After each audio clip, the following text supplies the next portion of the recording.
This is Molly Stewart from Stowe, Ohio, and you're listening to Barbecue Central. Start the game! Let's go! We'll do it live. Okay. Well, do it live! I'll write it and we'll do it live! So to get that perfect barbecue, you use wood. Are you sure it's safe? Whatever. We put the lighter fluid on, strike your match, and... Oh! Should we call the fire department? That might be a good idea.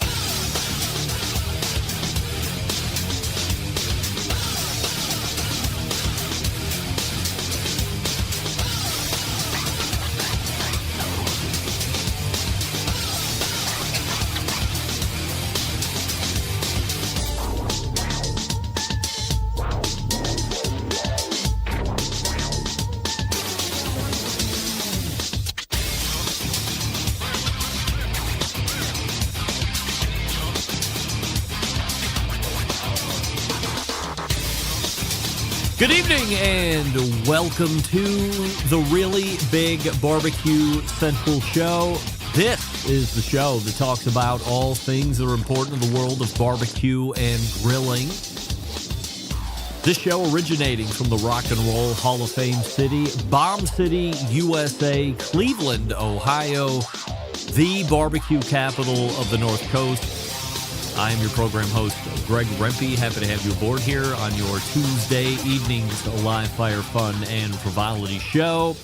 If you would like to get in contact with the show this evening, or you'd like to follow the show during off-show hours, here's how you do all that. You can get in touch with the show by sending an email to Greg at bbqcentralshow.com. Follow us on all the social media channels at BBQ Central Show. And be sure to subscribe to the show podcast feed on your favorite podcast platform. Anything else you want to find out about the show can be found at the main website, thebbqcentralshow.com. And here's what's happening in case you get the newsletter coming up in about 12 minutes from now. We are in a first Tuesday of yet another month, if you can believe it. We're here in May. 2024 rapidly coming to a close. Joining me in his usual segment, the pitmaster of Killer Hogs competition team and creator of How to Barbecue Right, Malcom Reed, joins the show once more. On location this time, but don't worry, we got him all figured out here, and we'll be talking to him in just a few moments. And then 35 past the first hour.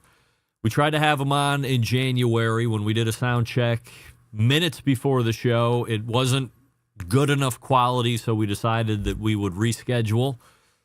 And rescheduling is tonight. Perhaps one of the most famous person we've ever had on the show ever. Andrew Zimmern joins the show. Bizarre Foods, for those of you that aren't necessarily huge Andrew fans, but for those that are fans, you know he's got a multitude of television shows that have happened, are currently happening, will happen in the future, books and James Beard Awards and the whole thing. So Andrew Zimmern, 35 past the first hour, then we'll move to the second hour. And since it is the first Tuesday of a month, but in the second hour, we have our pal Sam, the cooking guy, joining us. Open segment after that. We have some housekeeping items that we can get to, assuming we have time. And that's how the show's laying out. Malcom Reed and Andrew Zimmern first hour, and Sam the Cooking Guy second hour. Don't forget you can follow me socially, Instagram, Twitter, TikTok, Snapchat, and LinkedIn, all with the handle at BBQ Central Show. We say good evening to those of you watching the show tonight through one of our video streaming platforms. You can go to facebook.com/BBQ Central Show or twitter.com/BBQ Central Show, or you can watch it on Facebook, which is youtube.com, or you can watch it on YouTube, which is youtube.com/@BBQ Central Show, where we have a new YouTube poll question of the week, and we're asking everybody this, including all guests. How quickly do you expect to get a text message reply after you send one? And your options are as follows: 1 minute or less, 5 minutes or less, or no expectations of reply at all. And currently, 60% of you are saying 5 minutes or less is your expectation of getting a reply back to someone that you send a text message to. Honestly, I would love to say that I'm sitting in that no expectation at all, but when it comes to text messaging, because I always have my phone with me, I never know when I'm going to get a barbecue alert always ready to thumb out a message. Unless I'm involved in some nonsense where I can't do it, I'm minute or less guy. I'm 30 seconds or less guy. Unless there's something going on, then it might push to 5 minutes. But geez, or after 10 p.m., there's a good chance I'm in bed. But in between the hours of 5 a.m. and 10 p.m., I'm good for a sub 1 minute reply. And it annoys me when I send out a text message because I'm not just trying to make chit chat. Usually there's a point to my contacting somebody. So I want the minute or less reply back. But 67% now are saying that 5 minutes or less is where your expectation is on text message replies after you send one. The final results of last week's poll, lamb being the most underrated protein to go on the grill, 60% of you agreed with a yes, and 40% of you said no. And we start here this evening. Programming note, tomorrow, I mentioned it last week, I'm mentioning it again here way less than 24 hours before it actually happens. Tomorrow, May 8th at 3 p.m. Eastern, we will be announcing exclusively right here on this show. We'll do it live. Yes, we will do it live. The top 10 finalists for the 2024 Barbecue Hall of Fame. Again, I went back into my research, and I believe this is the 5th year in a row that we're announcing something to do with the Barbecue Hall of Fame since the American Royal has taken it over. The first year, the first 2 years, it was just who makes it into the hall, but then we started also doing a show 2 weeks in advance of that, mentioning the finalists. So you would remember that in the beginning it was 9 finalists. They've extended it out to 10. So tomorrow, 3 p.m. Eastern, we will announce exclusively here on the show the top 10 finalists for the 2024 Barbecue Hall of Fame. And then 2 weeks after that, we will exclusively announce the actual 2024 class for the Barbecue Hall of Fame. That will be on May 22nd at 3 p.m. Eastern. So same time, May 8th, and then exactly 14 days later, May 22nd, both at 3 p.m. Eastern. You will learn first the top 10 finalists. Those names are going to be sent out to the living Barbecue Hall of Fame members. Currently, they vote, and then they vote for 3 of their favorites of the 10. And then the 3 with the most votes in total from the Barbecue Hall of Fame living members will make up the class. I'm sorry, I believe it's 4 now. They'll put in 4 living members. So 4 of the 10.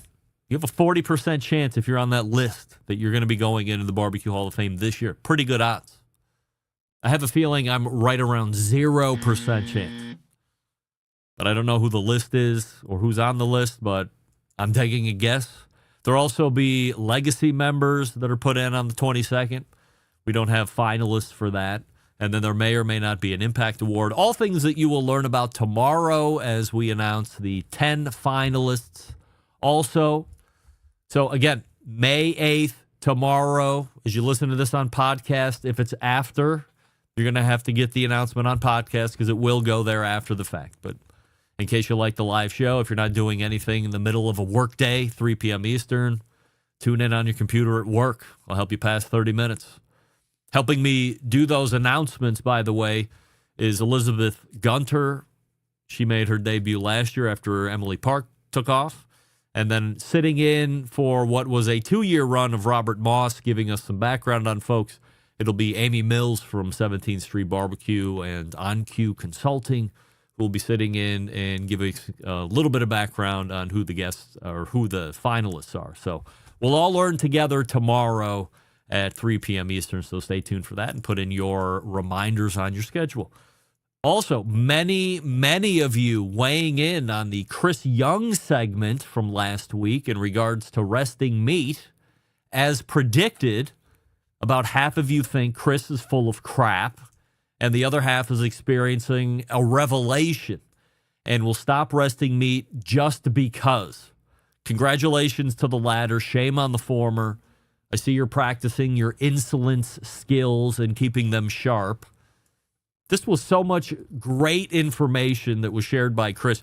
If you haven't seen the video, go to his YouTube page at Chris Young Cooks and take a look at it. The things I took away are as follows. Resting steak just to rest without keeping track of carryover cooking will screw you in the end each and every time. And if you blindly assume that carryover cooking is going to max out at 10 degrees, you're screwed again. Also, it's okay to rest meat until you are approaching target temp. Then be ready to cut into it to stop carryover cooking. And then lastly, you need to have some kind of a thermometer to track the internal temps as they carry over towards the target. Otherwise, again, you're operating blind. But the carryover is key. Crazy. Hey, guess what? We got a new sponsor of the show here on the Barbecue Central. Company you probably have never heard of before in your life, but you've seen their gas grills all over the universe. The company is Winners Products. And right now, they have a grill for sale exclusively in Sam's Club. So here's the deal. Winners is a manufacturer. So Sam's Club has contracted with Winners and said, hey, we would love to have X style of grill. We would love to have X features. We want to have this kind of value, but we want it coming in to retail at this price point. And now Sam's and Winners are working together, and what they've come up with is, quite frankly, in class, perhaps the best at price point in terms of value being put into this grill. 5 burners. It's got patented thermostatic control technology. So now you have 2 cooking modes that allow you to cook however you want. You want to operate it like a grill, you can do that. You want to operate it like a oven, you use barbecue mode. It's your traditional grilling experience with variable temperatures, giving you control of each burner to adjust exactly as you want on your terms. Or enter oven mode. Simply set the thermostatic control dial to your desired temperature, and your grill transforms into a precision oven. The choice is yours. By the way, you don't need to plug it in. You don't need to have an app for that. None of it. It's running on a similar technology as to what your oven does, except now it's on your grill.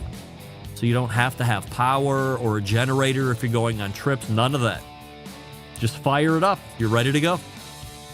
Members Mark Pro Series, only at Sam's Club, exclusively at Sam's Club. Members Mark Pro Series, I have the 5 burner. You're going to see some video on that. With the thermostatic control, now available at your local Sam's Club store and only at your local Sam's Club store. So don't miss out. We're going to have interviews with James Howe from Winners. We're going to be introduced to a whole other side of the industry you didn't even know about. It's going to be great. So we welcome them aboard, and if you are in the market for a new grill and you're a Sam's Club member, look at that Members Mark Pro Series. 5 burner and a 4 burner, both with that new technology. We're back with Malcolm Reed right after that. Stick around. We'll be right back. You're listening to the Barbecue Central Show.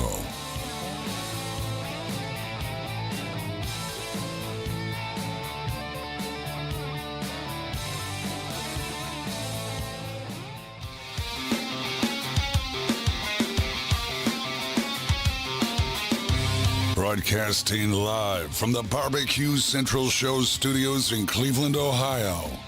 You're listening to the Barbecue Central Show. Once again, here's your host, Greg Rempe. Welcome back. This portion of the show being brought to you by cookinpellets.com, your number one source for quality wood pellets for all your pellet-driven cookers. You visit cookinpellets.com for more information or to see what else they're selling. And then when you're ready to buy, go over to Amazon.com or Lowe's.com or Walmart.com and purchase there. Same great products for sale, even better shipping rates that you can find on cookinpellets.com. It is the first Tuesday of a brand new month, and what does that mean? It means we have a visit from our pal, currently enjoying 1.7 million YouTube subscribers as of 1 p.m. today, so I'm sure it's gone even more than that. We welcome back our pal Malcolm Reed. Malcolm, we have a YouTube poll question of the week that we're asking everybody, and it's this: how quickly do you expect a text message reply after you send one? Your options are 1 minute or less, 5 minutes or less, or no expectation in reply at all. Where do you fit it? Hold on, Malcolm. Is the thing flipped on there? There's a little power button there on the top.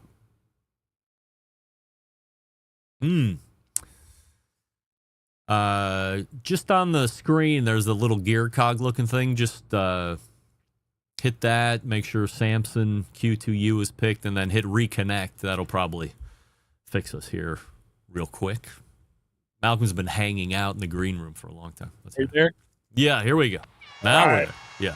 I knew it would probably happen like that. Man, I've been on go for a half hour, so I you're know. just jamming out to the music. Yeah, the same music on repeat, by the way. So you either like that song or you hate it. All right, so where were you on the text message thought? I'm going to say I have no expectation. I'm probably unlike most people because I try to get back, but I know how it is. And there's been times where everybody sends texts now, and of course, I'd love to get one right back, but I understand. I try to get back when I can. So currently the leader, 53%, 5 minutes or less, but it might be surprising to hear that no reply expectation at all is second place, 35%. So not too far away from first place. People watching can see that you're not in the usual How to Barbecue Right studio. So where are we finding you across this great land tonight? Well, I'm over in we traveled over to Roswell, Georgia today. You got me sounding good with this mic and these headphones, man. It does sound good. I hope it sounds good on your end. No doubt. Roswell, Georgia. So there's two things I know about Roswell. One, it sounds like there could be UFOs, but maybe that's a different Roswell. And then I think Royal Oak charcoal is based out of there. I'm definitely there for the charcoal. I hadn't seen any aliens yet, but I'm going to venture out a little bit after this podcast. So I'll get back with you next time on the aliens. Over the course of your career, you've used probably every single charcoal that has come to market, if not almost every single charcoal. You have been, let's say, brand allegiant, or you've had a pretty good partnership working with Royal Oak here over the last handful of years. What do you like specifically about the Royal Oak brand?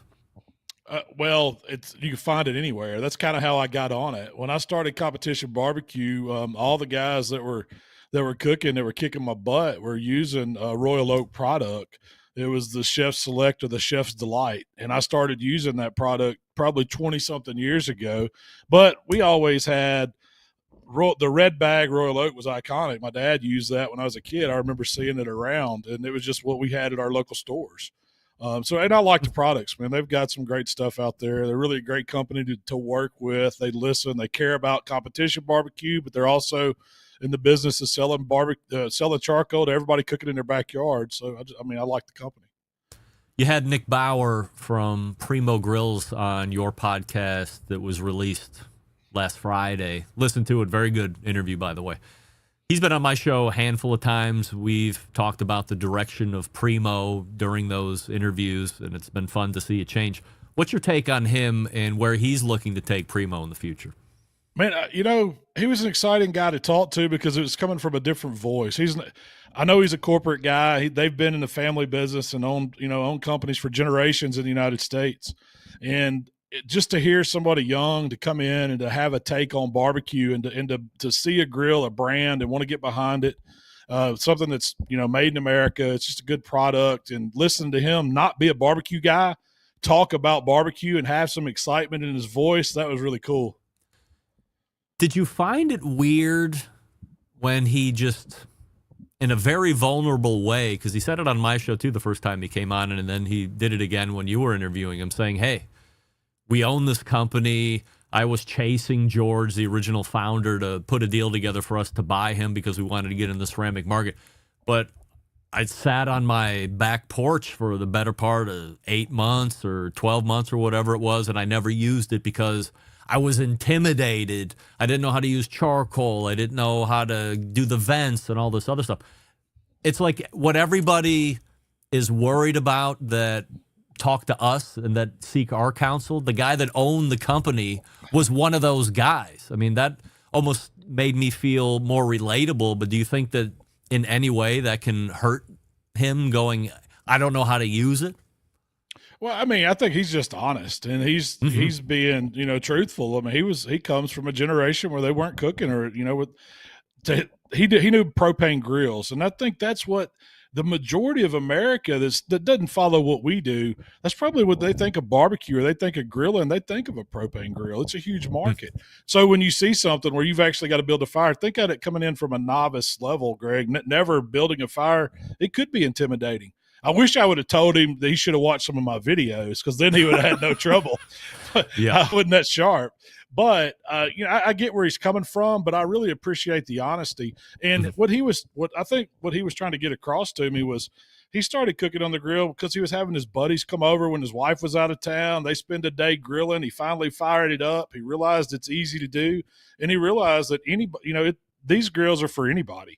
Anybody can start a fire. Anybody can maintain the temperature on a grill and cook some really good stuff. You don't have to limit yourself just because of a little fear. I don't know if it was 10 years ago, but like when Big Green Egg really started to go into the competition scene fairly heavy, you had Dizzy Pig, like Chris Capel, Leanne Whippen was using Big Green Eggs, a number of them. A lot of guys were using ceramic cookers. But you also saw almost part and parcel some type of automatic pit temperature control device at that time. Everybody was using Barbecue Guru, Stoker's, since come out, and a bunch of other ones. Are you a fan/user of pit temperature control devices at all? It's been a long time since I've used one. I own several.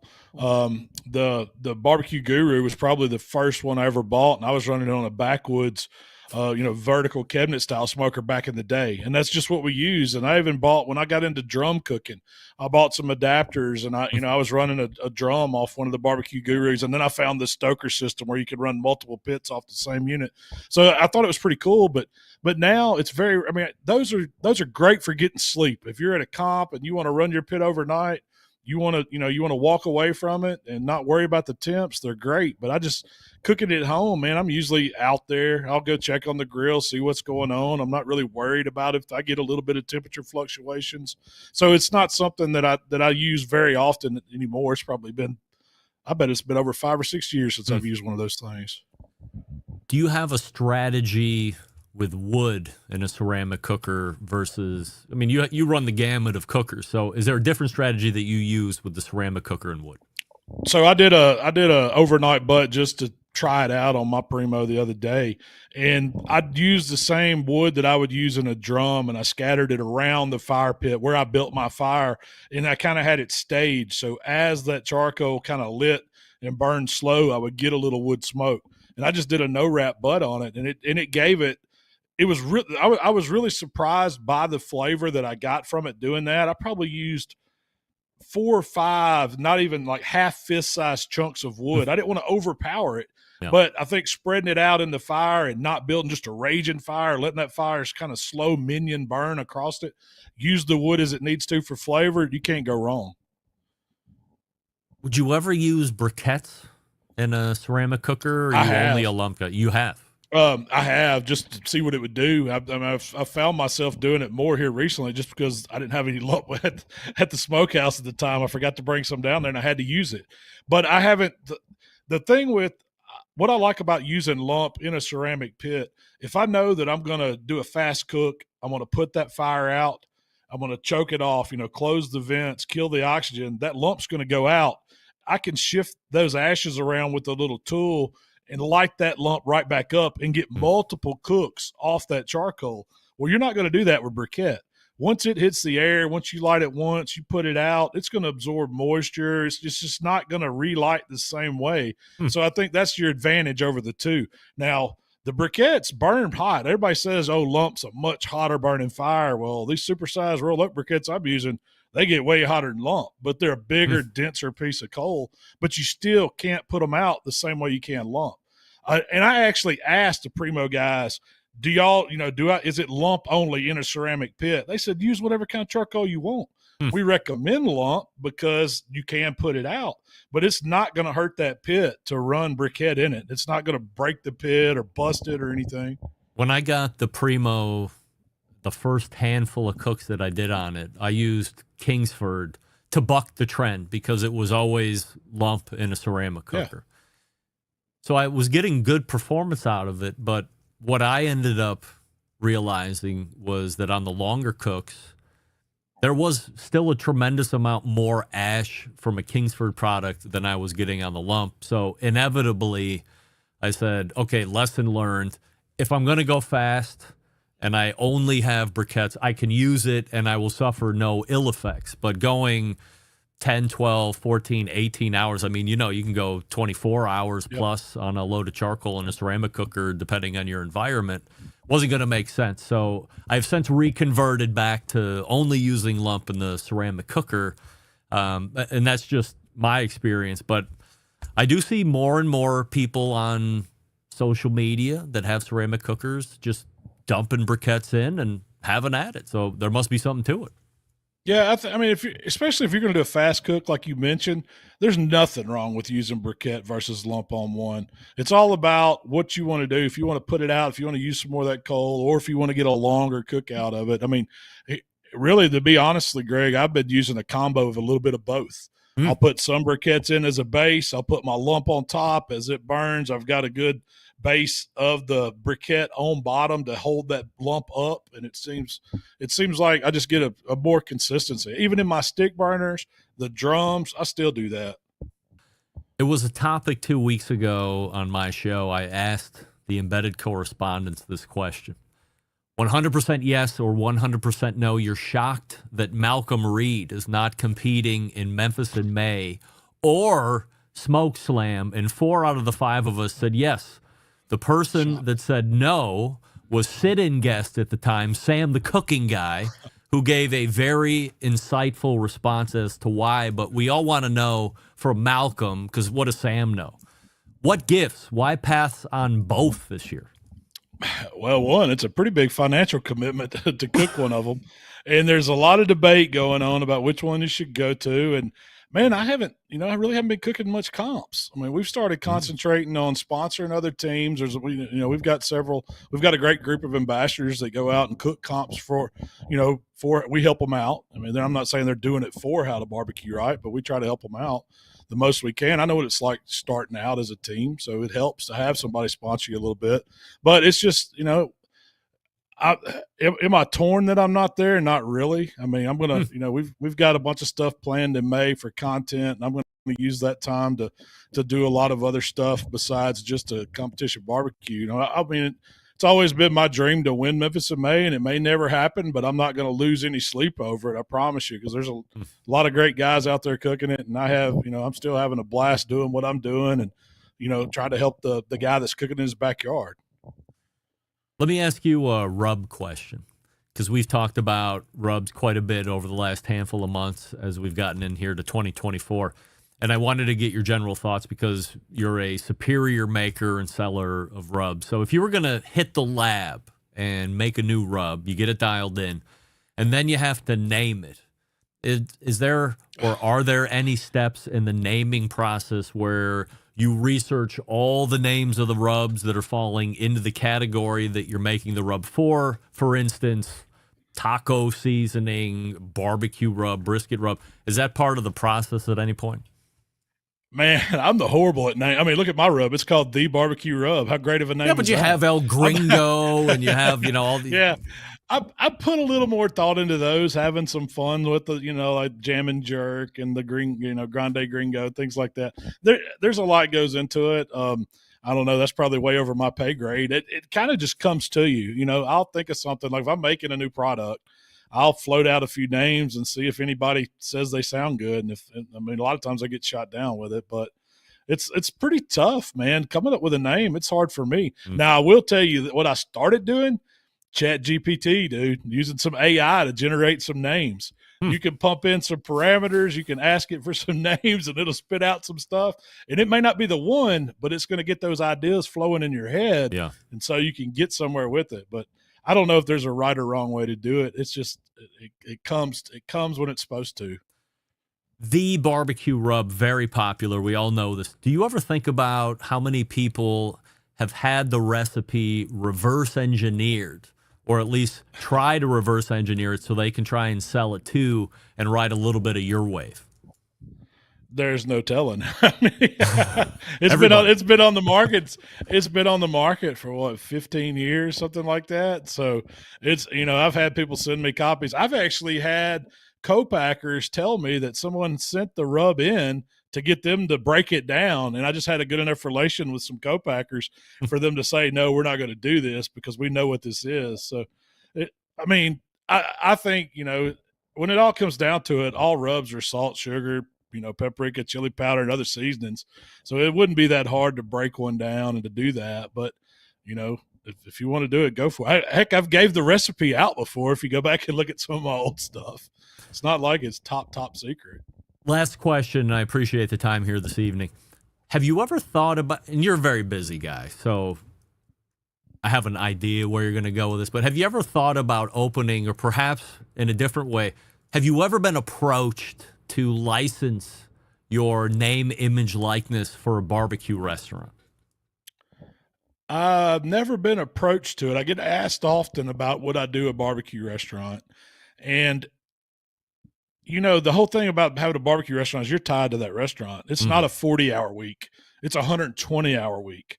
It's hard work. It's low margins. If I could just cook barbecue on the weekends and give it to people or break even, I could see myself doing that. Licensing and all that would be pretty interesting, but I've seen so many of them where they have a great concept and they pay for a name or something, and then the restaurant falls flat because they're not running it up to the standard that you would want it to. So I would have to have a lot of say in how things, maybe not be there every day, but have a say in the quality of the stuff that's leaving out of that pit, because your name is all you got. I mean, that really is. So I'd want the quality to be really high. Go over, or it'd be a really good place to get cold beer. Yeah, I mean, that's probably most important, even out of the barbecue, right? So go on over to the YouTube page and subscribe to Malcolm's channel if you aren't already. 1.7 million of you are. HowToBBQRight.com, the main website. Malcolm, always appreciate the time, and we will see you in June. Yes, sir. Hey, I'm digging that shirt too, Greg. Rock that Pits and Spits. Thanks, appreciate it. Pits and Spits got me looking right, so we appreciate that. And appreciate Malcolm jumping in Roswell, Georgia. Left the friendly confines of Hernando, Mississippi. Andrew Zimmern is in the green room. He's ready to go. We'll get to him here in just 1 second. Before we do, we'll talk to you about Schwank Grills. If you don't know what Schwank Grills looks like, and you're watching the show, well, just watch the screen, because we're going to take a look at this stainless steel beauty. You're probably seeing it a lot on social media, the Schwank Grills all over the place. So what do you need to know? The unit heats up to 1,500 degrees using infrared burner technology if you need it that hot. More on that here in a second. What does that mean to you? Now you can grill the juiciest steaks you've ever tasted in as little as 40 minutes? No. 10 minutes? Hardly. How about 3 minutes, depending on thickness? No more wasting your life cooking the proteins you want. Schwank Grills does it quickly and with great results. Now back to this infrared stuff. It's the same technology used by some of the most famous steakhouses in the country, including names like Morton's, Del Frisco's, Cut 432, just to name a few. And remember, at 1,500 degrees, you can build that delicious crust on both sides of the steak, and you're not overcooking it. It's incredibly juicy, incredibly flavorful, truly nothing like it. In fact, some are calling it the future of grilling. By the way, tremendously portable, and here in Cleveland, we're getting ready for yet another NFL season, as I'm sure the Cavs are getting ready to get swept by the Boston Celtics here in short order. But we have a tailgate season coming up, college football down in Columbus. Why not take the Schwank Grill with you? You can do chicken, you can do burgers, you can do hot dogs, everything else. Not just steak. This thing is a multi-cooker. But you want a deal, and I'm here to give it to you. So go to schwankgrills.com, SCHWANK, schwankgrills.com, and use promo code BBQ Central at checkout, and you can save $150 off any Schwank grill, either the liquid propane or the natural gas. Yes, they have that. Of course, I would forget to close that off, so I would opt for propane. But whatever one you like, just use promo code BBQ Central at checkout, and you can save $150 off any Schwank grill. Easy ways to find it: show notes and podcasts. You can go to the homepage and click on the Schwank logo, and you can also find it in the newsletter that comes out every Tuesday. Good folks over at Schwank Grills. Promo code BBQ Central. We're back with Andrew Zimmern right after this. Stick around. Be right back. You're listening to the Barbecue Central Show.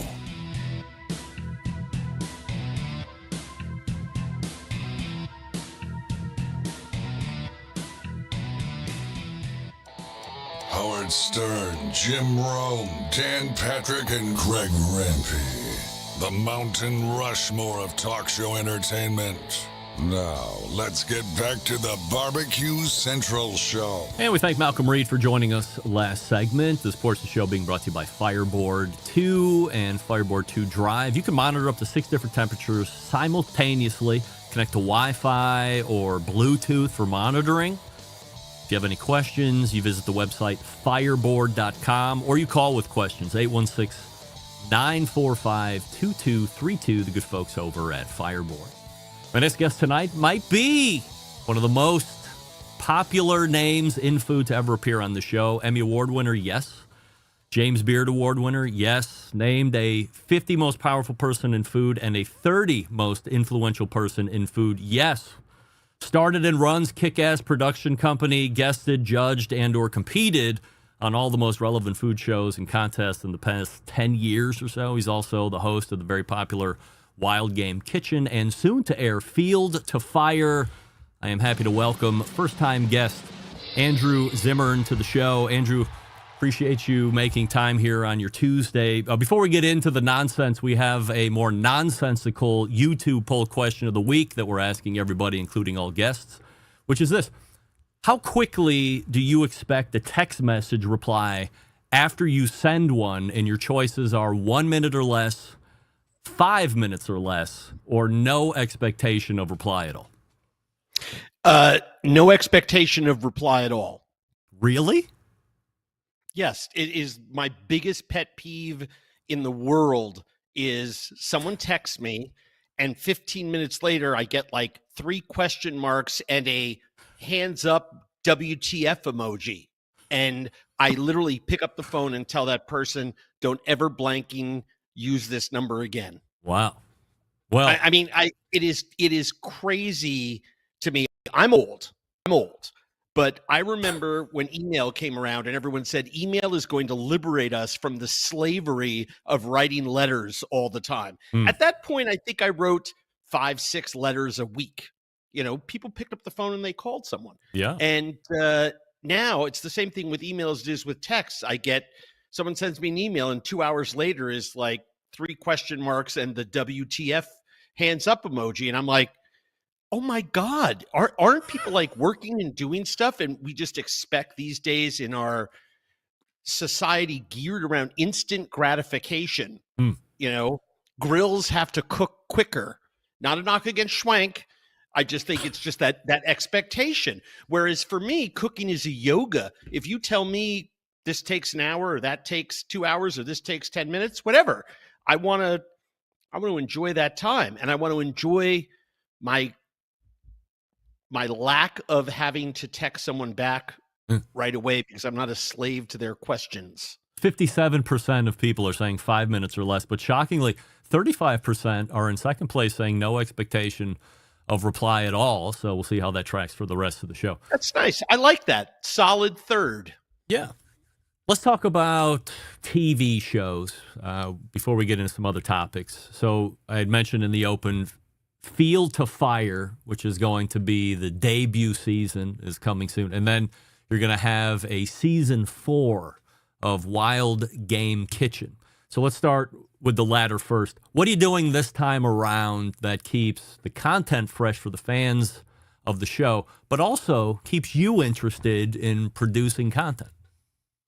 Oh my gosh. Ask me in 5, 7 years. I mean, 10, 12 seasons in, you start to get wondering about what you're repeating or how to do something in a different way, or maybe a different technique on a similar piece of meat or fish or critter, as the case may be. But I think, even when we were doing Bizarre Foods in its heyday, we were doing 32 to 35 episodes a year. Wow. We didn't have a story problem. We could have gone on for another 20 years. I think the food world and the way people cook changes enough that 5, 6, 7 years later, you can come back to new content. And these days, I mean, people are lucky to get more than 10, 12 new episodes a year of a given show because everyone has now reduced their order number pretty much across the board. So I think we're going to be just absolutely fine. I mean, I probably have another 100 recipes that I want to do, main recipes that are the tent pole of each half hour. So that's another 8 seasons of 12 episodes a year if we're lucky to get that far, and I hope we are. We're going to talk a little more TV here in a second, but I'm just wondering from an order standpoint, is it year to year? Do you sign multi-year contracts to get shows out depending on who's carrying it? Yep. Typically multi-year deals with a certain number of orders per season. Now, that always changes if the show is doing really, really well. Right now, we're in a really lucky position with Wild Game Kitchen. I think we'll be in the same position with Field to Fire in that we have primary and secondary streaming rights sold to that show. And so our secondary partner, which is Tastemade, which gets to air the shows after they have had their premiere drop on Outdoor Channel, may actually choose to order more all on their own because it's such a crazy hit on Tastemade. We're very lucky. Outdoor Channel is in 42% of American homes. Tastemade, everyone's used to it being on their. It's a platform, right? And so while all the traditional networks, even cable channels like Outdoor Channel, are offering their product online, digital format, people are still getting used to that. And I think with something like Tastemade right out of the box being a different style of platform, I think lends itself to people doing a lot more viewing. When you were in the heyday of Bizarre Food, and now we sit here beginning of May in 2024, is it easier to do television now because of so many outlets, or has the talent pool diluted? That's one of the most intelligent questions anybody has ever asked me, and I could spend hours talking. I've waited 20 years making TV for someone to ask me about the dilution of talent in a world where you have so many offerings and so many channels, and most importantly, everybody can be a creator simply by putting video on their IG platform or YouTube or wherever it might be, right? And more people have seen. I mean, I could pick any one of 500 different names out of on my phone of people who, whether it's on TikTok or Instagram or YouTube, have more views in a week than Bourdain and I had combined on the best Monday night when we were back to back and both on Travel Channel in linear TV. So I think it's both been fantastically democratic and liberating, and I'm all for it. I think the more talent, the better. I think it, at a certain point, the audience tells you we've had enough, right? You start to see numbers go down, and now the data can be crunched so quickly off of those platforms. I think it's really marvelous. But I do think that we are in the middle of a time in television where there are a lot of people, on who tick a whole bunch of boxes, except for the one that says really talented audiences want to tune in all the time. And it's ironic because as someone who actually seeks out talent and tries to put new talent in new shows and package them for buyers, you mentioned that I own a production company here in Minnesota, Intuitive Content, an incredible group of really talented folks. We feel both sides of it. On the one hand, there are too many people that are out there. On the other hand, looking for genuine stars who are capable personality-wise of carrying their own show, and where the audience says, I can't wait till the next episode of that drops. I'm going to tune into that woman or that fellow. It's few and far between still. All right, we're going to chase down this rabbit hole. So, like, how do you recognize a star? Like, my parents tell me all the time, oh, you should have been on radio. People are missing your talent. They don't see the gold that you are, because they're good parents. But as somebody who sees talent all the time or potential talent, when does your bell ring? I use the same litmus test that viewers use. When I turn that tape off, if I can't wait to see them again on whatever it is, whatever the platform is, however I've seen them. Sometimes it's tape they've sent us. Sometimes it's links to their own YouTube channel or Facebook account or wherever they're putting their talent up. If I can't wait to see them in something, sometimes I know right away. We have several people that we've done shows with and are continuing to do shows with. One is a very famous baker named Zoe Francois. She walked into my kitchen 25 years ago in a restaurant in Minneapolis. I wasn't even doing TV at the time. And she was so energetic and so fresh. I immediately thought, this woman is going to be a huge star. Same thing with Ellen Marie Bennett, who owns the kitchen goods and apron company, Headley Bennett. I met her about 15 years ago, and I was in television, and I told her flat out, I said, you need to do TV. And we have a show. I knew right away she'd be a big star, and it's taken me that long to convince someone else. But we have her new show called Kitchen Glow Up, where she goes in and renovates people's kitchens and sort of helps them organize their food life. It's a wonderful half-hour show for the design build crowd, and that launches on Tastemade the first week in June. And I'm really excited for people to see her. I think that's going to be a monster hit. All right, so we could talk about talent all night, but that's not what we're here for. Tell me about Field to Fire. Like, what can we expect from that? Well, the original Wild Game Kitchen had a very simple premise. Andrew goes out into the field, out on the water, foraging, wherever he might be, hunting, fishing, gathering, and heads back to the cabin and cooks up the food over live fire. And Outdoor was not the network that they are now. This was 5 years ago that we first started talking to them. I think they've seen that, sinking a little more money per half hour or viewer minute is worth it. But they dipped their toe in the water and they said, something, the budget's a little too big with multiple days of shooting us out in the field, then back to the kitchen. Let's see how it goes just in the kitchen. And it's done really well and exceptionally well on Tastemade. And so it's been a great success. We're really thrilled about it.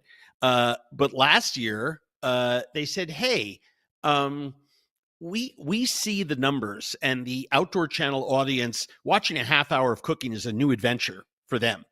Let's split the difference. Let's go back to that original idea and get you in the field and then going into the kitchen. And so rather than just changing the content wheel on Wild Game Kitchen, they said, let's keep that as it is.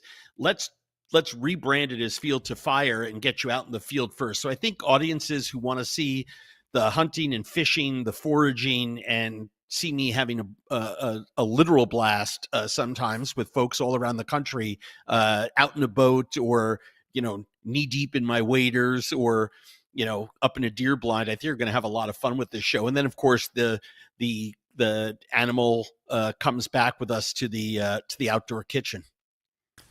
When does that air or start? That we don't have a date yet. I'm assuming, like the last 3 years of Wild Game Kitchen, it will be the last Monday in September.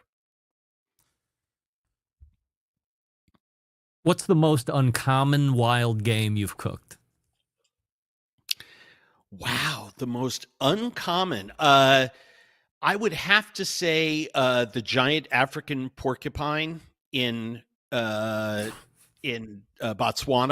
Yes. These are for anyone who's a big fan of classic movies. This is a rodent of unusual size. They're about 70. They're about Princess Bride sub reference. They're about 75, 80 pounds. They have huge quills, very long. They go down into these burrows, these little underground cities, and the Juntoisie, the tribal people of the bush down there, actually go headfirst down into these holes with a spear the animal, and then, like a human ladder, once the animal is speared and dead, other tribal members, usually young teens because of size, go down and sort of extract each other one by one out of there. So the last person pulled out is clutching this giant thing by its feet. And the fat that is underneath the quills, but on top of the muscle meat, is about 1.5 inches thick carpet. Wow. That is like bacon. It's just fantastic. It's like pork belly. And they dry the meat and they dry the bones for using in soups and braising later. They use the quills for jewelry and for tool making. And the first thing you do is eat this fat cap blistered on the charcoal. It's unbelievable. Absolutely delicious. But when they hauled that animal out and said, "Yeah, this is what we're going to eat," I did not believe it. They didn't want you to be part of the human ladder for ultimate experience? No, I was too round. I was too round for the human ladder. Everybody always says right away, there's a famous scene where we ate these giant fruit bats that had like a 7-foot wingspan, and we cooked them over coconut husks on an uninhabited island in the Samoan chain down in the far South Pacific. And that was a crazy day because we almost died in the boat. And, there was wild ginger that we crushed up with stones and poured the ginger juice all over these bats. And because these bats only live on this island and they only eat breadfruit, the natives have learned that you can eat the whole thing, the entrails, everything. There's no part of this bat you can't eat. But it's a monstrous looking animal. They're called flying foxes for a reason. They're like 7-pound bats with 7.5, 8-foot wingspans. That was pretty strange. Giant anacondas in the Amazon were pretty strange. But I'm going to have to give it to the rodent of unusual size in Botswana. As you survey the everyday family, are you generally encouraged or generally discouraged on what kind of culinary skills are being imparted into the youth? I think more people should know how to cook. I think it's a yoga. I think it provides, it's a skill that you'll use on your own. You can use it to bring others joy. I think that, there's a reason that the culinary arts have attracted such a large percentage of people. I mean, remember, just independent restaurants alone are 5.5% of GDP. That doesn't even fold in all the other places that we touch food, from bowling alleys to hotels to other types of tourism. I think a food life and a developed food life is as important as mathematics or music in terms of a cultural totem. And I mean, look, if someone takes your quadratic equation away, I don't think you're going to fight them off with a stick. If you try to take the mixtape I made for my girlfriend in college, I may have a problem with you. But if you take away food, that's the stuff that revolutions are made of. Blood runs in the streets when there's no food, literally, and has historically, since, we've been painting on caves, predating that. So I think food is really important. I think as a as a cultural touchstone, I don't think anything even begins to approach it. If we talk about beef here just for a few minutes, everything to me is always like 3 or 4 years ago, but it's been longer than that. So as I'm coming up, it's choice grade. I don't even know if I remember prime grade even going up. I'm getting ready to turn 50 in July. But, over the last handful of years, we've seen prime grade become run-of-the-mill. It's a name people know in every house. So is Wagyu or Wagyu, or however the fuck you say it. And then there's the A5 is coming over from Japan. There's been a meat explosion. So what's your take on quality of meat available to the everyday consumer right now? Well, sadly, I don't think the everyday consumer can afford 99% of the high quality meat that's out there. I think eating well in America has become a class issue. And so I think what's happened over the last decade is you've seen the greenwashing and the mass marketing of a lot of meat brands. So much in the same way that a term like organic 25 years ago was like, oh, it's organic. Well, it's really meaningless when you have to pay for the certification. We all know that what we wanted was a farmer,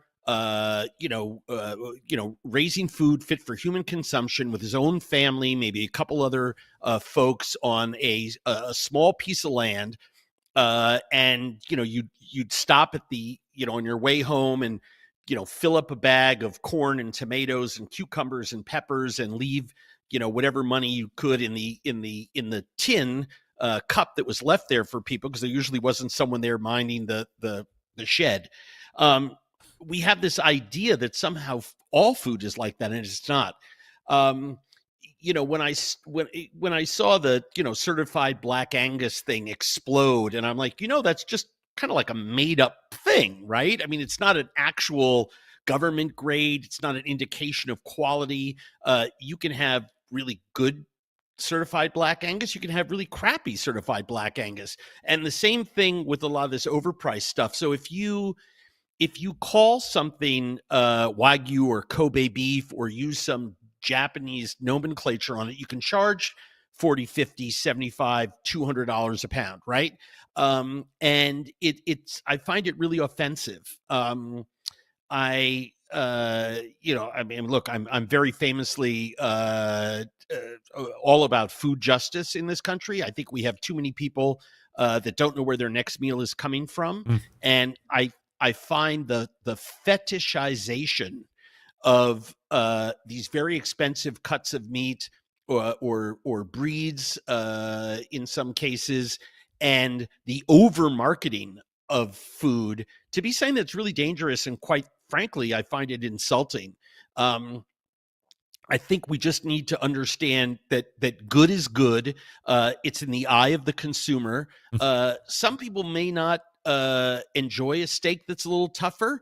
Other people are raised on beautiful grass-fed beef that is just naturally a little chewier, but has amazing flavor. And perhaps they're used to doing a lot of different things with it than just throwing the luxury cuts on the grill and charring it to medium rare. I have a real problem with the marketing of food, because I think food is such a vital thing for human beings to rely on. And the minute you throw the term marketing in, which sadly everything relies on that. And by the way, I fully concede that when I talk about the problem and I illuminate solutions as to how to fix this situation in America of 2024, I fully understand that I am part of the problem.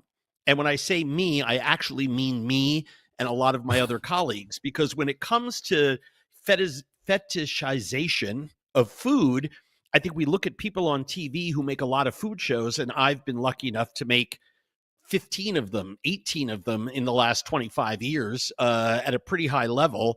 And so in some way, probably a demonstrable percentage, my colleagues and I who have enjoyed the same lengthy careers are probably as much of the problem. And it's probably why we're fighting so hard to find solutions, because we desperately need them. We've seen prolific growth in the live fire industry, especially during the COVID era. As you travel around the country, where do you think the popularity of barbecue restaurants is? And where do you think the popularity of live fire in the backyards of homes is right now? I think it's growing and will continue to grow. I think that for the weekend warriors, the hobbyists, the once a week home cooks, and certainly for professionals like myself, the challenges implicit in cooking a piece of meat or fish or vegetables or poultry over live fire is what attracts me to it. The variables, type of fuel. Is it windy? What's the temperature out? What type of device are you cooking on one day or using a different device the next day? What's the humidity out? Did you let your meat come to room temperature? Is the size of that pheasant or elk chop or steak from the supermarket that you bought for a Saturday night meal for your family? Is it the same as it was the last time you hunted for it and cleaned it or shopped for it? I just think the variables are really exciting. It's why I decided to get into these shows, was because I'm an outdoorsman. I love it. And I thought, something, people really dig this. And I'd like more people to cook outdoors. I think it's a ton of fun. And I think it's something you can share with your whole family. Then there's, it ticks every box for me. I mean, you've got the equipment that you get, the fancy shirts like you have on.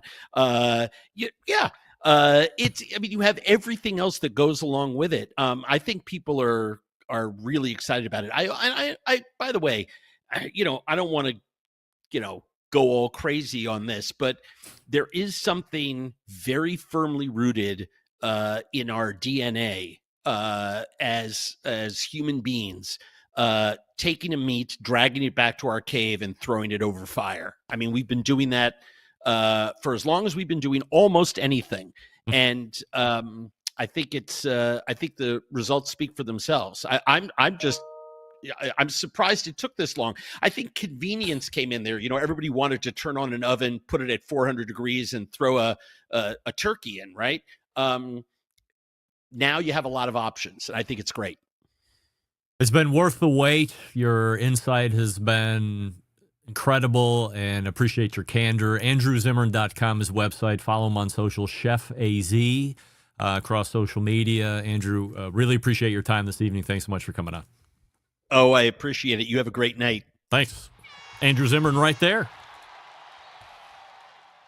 It's Field to Fire. That's going to be the new show maybe at the end of September, and then what will be season 4 of Wild Game Kitchen. So if you're a fan of Wild Game Kitchen, you know where to grab that show. Outdoor Channel, I believe. Did it used to be Outdoor Cooking Channel? Probably not. Outdoor Channel. That doesn't resonate with me because I'm not typically outdoors being a man. Get that big stuff out of here. All right, so the clock is, as we call, jacked in the industry here, but luckily we're not abiding by FCC regulation. So now we're going to play catch up. So for everybody that hates it when you hear the ads, get ready to hate. Because the people that sent me this shirt, as you can see right there, Pits and Spits, is who we're talking about now, because you're tired of settling for mediocre grilling experiences, aren't you? Yes, you are. Step your game up. Step your game up.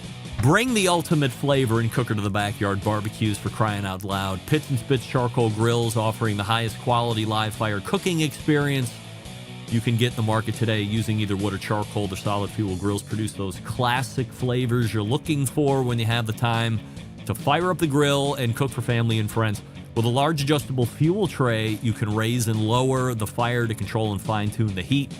Their take on the very popular Santa Maria style grill, you can check them out at pitsandspits.com/BBQ Central, and you can use promo code Charcoal Central, all one word, Charcoal Central, and you can take $150 off any charcoal grill that they sell when you use the code. Again, the website, pitsandspits.com. That's the double T on the Pits and the Spits /BBQ Central. Promo code Charcoal Central for $150 off any charcoal grill.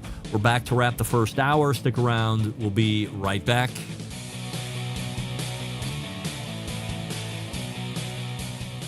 Continuing to produce incredibly mediocre content in an exceptionally professional way. You're listening and watching the Barbecue Central Show.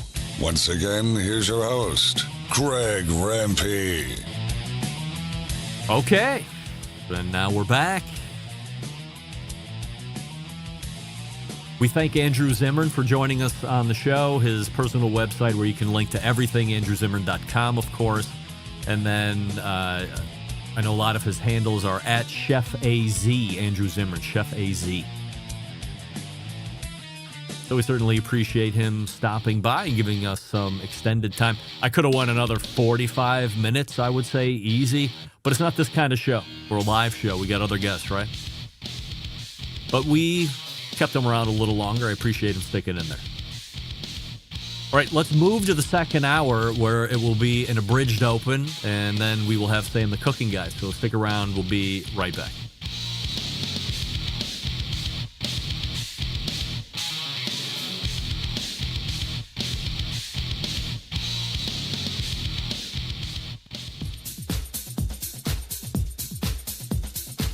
Happy to have you aboard here for the really big barbecue show. We cook because we have to, and we grill because we want to. Hit me! Fine, how's it going? You have a great show. I'm a big fan. Boing. So what seems to be the problem here? This man looks like he's dead, and he's in the crackle. Charbono! It's all about the charbono, dude! Succulent fish! What? He ate 54 wieners. But listen, Lavernius, shut your face. I'm shaking like a dog shit peach seeds. We have top men working on it right now. Top men. Hey, we're in the second hour. There's no doubt about it. It's the Barbecue Central Show. We talk about all the things that are important here in the barbecue and grilling universe. You missed the first hour. Shame on you. Malcolm Reed was great, non-location, sounding like $1 million. And the long-awaited debut, Andrew Zimmern, stopped by for a bit of an extended second interview segment, 35 past. All available for podcast tomorrow if you missed it. So to come on the show this evening, saying the cooking guy, we say good evening to those of you watching through the video streaming platforms that I'm not going to name because it takes up time. We have a new YouTube poll question of the week that we're asking everybody. How quickly do you expect to text a message after you send one? And your options are 1 minute or less, 5 minutes or less, or no expectation of reply at all. And currently, 62% of you are saying 5 minutes or less, 28% falling a little bit, say no expectation at all. And then where I sit, 1 minute or less, 10%. Wow. Shocker, I'm a dick. But as I said, if I'm reaching out through text, it's not for nonsense. It's for nonsense. I can't come up with anything better than that.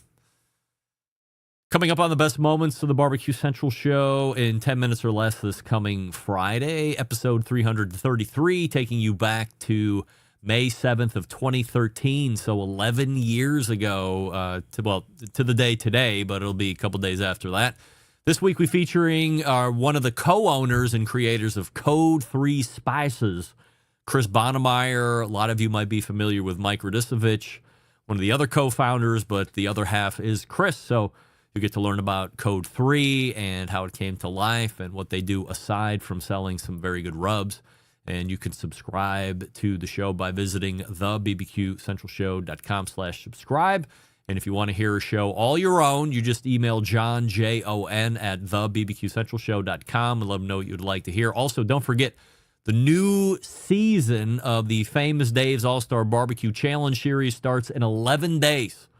There are now 2 events that kick off opening weekend. That's going to be May 18th, Fresno, California, and Union Gap, Washington. Remember, not only do teams have the opportunity to win cash prizes, the Grand Champ and Reserve Grand Champ win bids to the barbecue portion of the 2024 World Food Championships in Indianapolis, Indiana, which we learned all about with Mike McLeod last week.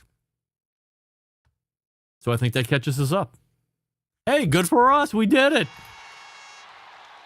And now we continue to stay on track as I put my pal scripts in motion. You don't know what that means. Sam the Cooking Guy is in the green room. But before we get to him, we'll talk to you about Primo, because what do we love about Primo? We love everything that Malcom talked about Primo. We love oval shapes. We love the ability of being able to do a true two-zone cook. So you can bank all the lit coals over on the right or the left side. There's even a diverter plate that goes right into the middle, so you can section it off completely. A complete segregation of coals and non-coals if you want. That's not a diverter plate, but it's a separator. Then there are diverter plates that can go on top of the coals if you would like. They have great accessories, pizza oven insert, I should say. They have a rotisserie, like a standard rotisserie spit, but then they also have a basket. You want to throw a bunch of chicken wings in this basket, you light the Primo up, hit the little spinner, and now you have a rotisserie basket full of chicken wings or pickles. Maybe you want a rotisserie basket, eggs that have been hard-boiled. Limits your imagination. I mean, you can tell I'm limited, but you're probably not. Only sold through dealers. So what does that mean? You have to go to primogrill.com, find the dealer near you, visit the dealer in person, touch and feel all the different ovals. They're happy to be touched and felt. And then you take the one that you think is best going to fit your needs and budget. And again, plenty of accessories to totally outfit your Primo Grill experience. And remember, still on pre-order right now, the XXL. I have the XL in my backyard, but you, with a $50 deposit, can hold an order for the XXL. 500 square inches of cooking space. Bigger than mine. And not the first time I've heard that. Primogrill.com. That's primogrill.com. And we'll be back with Sam the Cooking Guy right after this. Stick around. I'll be right back. You're listening to the BBQ Central Show.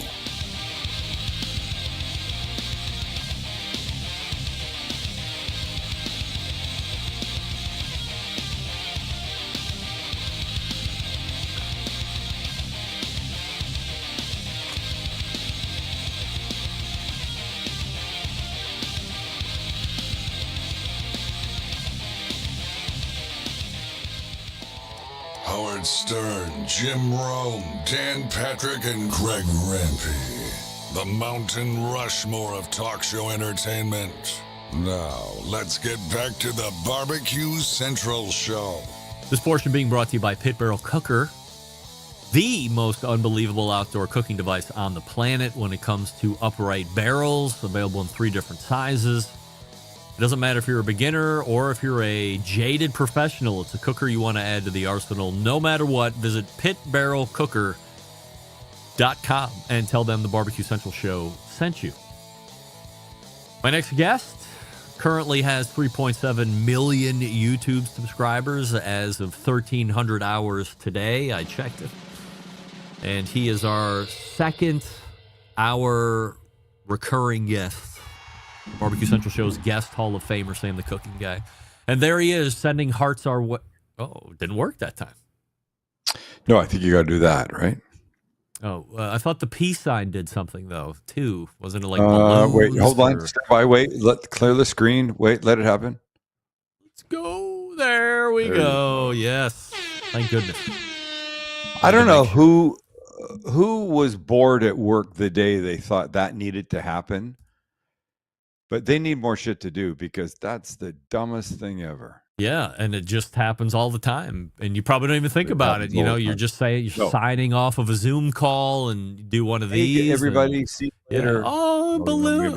Wow, look at that. There you go. Look what happened. Ridiculous. Wow. It's amazing that it can tell the difference between one-handed peace sign for balloons and then two-handed peace signs going like this, and then you get the confetti. It's ridiculous. I can't stand it. There are better things for people to there's better things for people to concentrate on at work than this. Whatever the hell happens when I do this, it's nothing. Wow, Oh yeah, there it that is. Yeah. study. That Okay, stuff good. you're going And to have then a mess hearts, on your floor. fantastic. Yeah. It's yes. Wow. God. All right, Hey, I miss you. How are you? It feels like, did we take a month off? Or is it because the last No, month was no. 5 weeks? No, I don't think we did, but we have not had our regular, once, twice, thrice times a week conversations. I don't know why. Well, we haven't. We have a YouTube poll question of the week that we're asking everybody, including all guests, which is this: how quickly do you expect a text message reply after you send one? Your options are as follows: 1 minute or less. No expectations. No expectations. Wow. I have no expectation of. Yeah, but so why send it? Because you need the information. But if you have no expectation that you're going to get a reply, then why bother? Hang on. How do you feel about the new lamb birria taco on the menu for next month? I don't need to know right effing now. But, sometimes I want the information, but I mean, if it's an emergency, I have to have the fucking information. Yeah, I'm gonna call the person. Yeah, but a lot of people don't like to call. I don't care. I Most like people to call. want to text. They might not like. I know the kids do that. Yeah, sorry, but I'm the old kids school. are also like Max's age. Yeah, I don't care. He's not 18. Let them. It doesn't matter. Let them text and then get a reply whenever the hell it comes. I don't. If I text somebody, I have no expectation of immediacy. I don't need it. If I need it, I'm going to call, or I'm going to say, answer me right now if you can. 63% of YouTube voting's public are 5 minutes or less is where their time expectation. 63% of the voting public have unrealistic expectations, and they need to just take a chill pill, a Valium or something, have a cocktail, relax a little bit. Just calm all this shit down. 27% agree with you, no expectation at all. But I fall in the 10%, 1 minute or less. I think I should get a reply back within a minute or less. You the Queen of England? I don't know, but I figure, if you send me a text, as I said in the beginning of the show, I mean, if you send me a text and you don't get a reply back within a minute, I'm either at work, I'm involved in something that wouldn't otherwise allow me to send a text. So why not extend that courtesy to everybody? Maybe people aren't ready to answer. Maybe they're in the bathroom. Maybe they're taking a shower. Maybe they don't want to answer right now. Maybe they have to think about it. Just lower your expectations, buddy. I try not to have expectations, but in that instance, I feel like I want to start something. Clearly, you do. Yes. Well, it is. I got to work on that. I want to get to no expectation at all. I just want to send a text and go. Listen, I don't care if anybody even answers. I'm just getting it out there. Here's the deal. I'm older than you. Barely. As you get older, I think certain things in life start to take a back seat. What am I going to go crazy? What am I going to make myself crazy for over shit like that? I'm not. There's other things I can make myself nuts over. We got a book update. Me? Yeah. You need another book? I just had a book come out. Yeah, how's it going? What's the book update? Oh, it's going good. It's good. Here's the conversation. What's the next book already? I thought I know you were talking about it, but I didn't know we were going to be starting to put ironclad clamps on that. We're starting to put whatever you just said. That's happening. That's happening right now. The concept is being bandied about. Is it going to be a live fire book? No, this next one won't be. All right. No. You ever thought about writing a novel, for real? No, never. Fictional and I novel? Probably won't. Wait, nonfiction. I've come closer to thinking about doing a kid's book. Yeah. Why not? Little kids. Yeah. I've You thought got about that. You got a storyboard on one? No. Or just think that you would like to write a kid's book?